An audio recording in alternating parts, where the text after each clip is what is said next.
Kita hidup di zaman ketika suara paling keras bukan suara paling bijak. Saat hiburan jadi candu dan berpikir terasa melelahkan. Dulu, kita dijajah oleh bangsa asing. Sekarang, mungkin oleh algoritma. Bung Hatta bilang, pendidikan adalah alat untuk membentuk manusia merdeka. Tapi hari ini, kita bahkan lupa cara membaca pelan.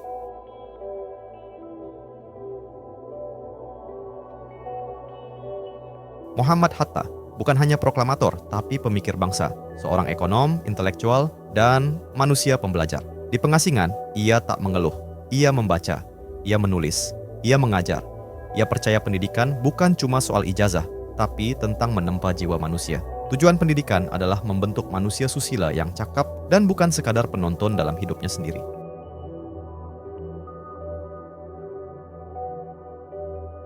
Brain rot adalah istilah generasi ini.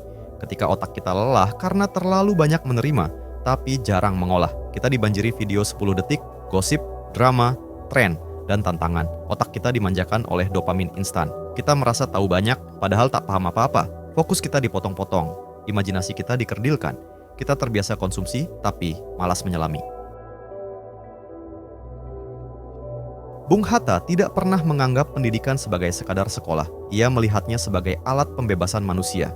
Ia menulis, kemerdekaan hanya berarti apabila disertai dengan kecerdasan dan kepribadian. Ia mendukung koperasi, bukan karena ekonominya saja, tapi karena ia melihatnya sebagai alat pendidikan moral. Pendidikan adalah latihan berpikir, membentuk karakter, dan membangkitkan kesadaran sosial. Pendidikan adalah perlawanan terhadap kebodohan.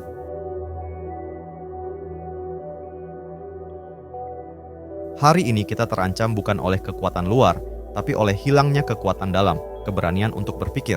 Banyak anak muda tidak percaya diri berbicara tentang kebenaran. Mereka takut terlihat beda. Padahal, Bung Hatta mengatakan, kurangnya pendidikan politik membuat rakyat mudah disesatkan oleh propaganda. Dan di TikTok, propaganda bisa berbentuk lucu, viral, bahkan trending. Kita tidak harus membuang TikTok, tapi kita harus mengendalikan bagaimana kita menggunakannya. Algoritma bisa jadi alat atau jebakan. Kita bisa mulai dengan hal sederhana.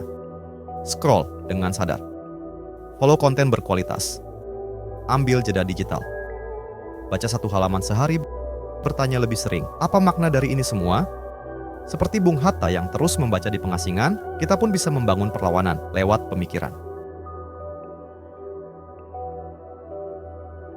Zaman boleh berubah, tapi tantangannya tetap. Apakah kita ingin menjadi generasi yang viral atau yang berpikir? Pilihan ada di ujung jarimu. Karena dalam dunia penuh kebisingan, berpikir adalah tindakan revolusioner. Pendidikan tak harus di kelas, tapi setiap scroll, setiap klik adalah pilihan. Jadi generasi merdeka bukan yang viral, tapi yang tetap berpikir di tengah kebisingan dunia digital.